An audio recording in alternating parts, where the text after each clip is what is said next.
નમસ્કાર મિત્રો, સ્વાગત છે તમારું અમારી યુટ્યુબ ચેનલ પર એક નવા વિડીયો સાથે।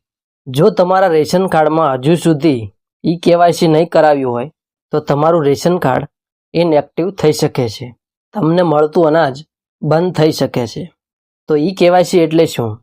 ઈ-કેવાયસી એટલે તમારું રેશન કાર્ડ આધાર કાર્ડ સાથે લિંક કરવું અને ડિજિટલી વેરીફાઈ કરાવવું। આ સરકાર તરફથી ફરજિયાત બનાવવામાં આવ્યું છે। ઈ-કેવાયસી કેમ જરૂરી છે? તો સરકાર ચેક કરવા માંગે છે કે કોણ સાચા લાભાર્થી છે અને કોણ નહીં।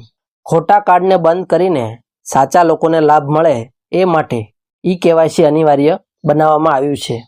જો ઈ-કેવાયસી ન કરાવ્યું હોય તો શું થશે?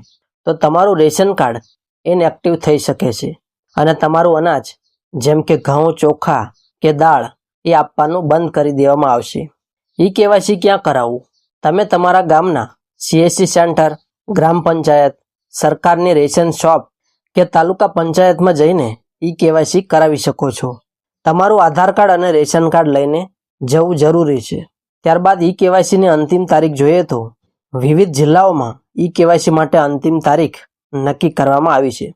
તો મિત્રો 30 જૂન સુધી તમારા રેશન કાર્ડમાં ઈ-કેવાયસી ફરજિયાત કરાવી લેવું।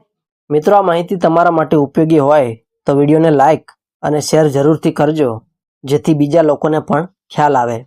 અમે આવી જ સરકારી માહિતી તમારા સુધી લાવતા રહીશું, માટે અમારી ચેનલને સબસ્ક્રાઇબ કરવાનું ન ભૂલતા। મળીએ બીજી અગત્યની માહિતી સાથે।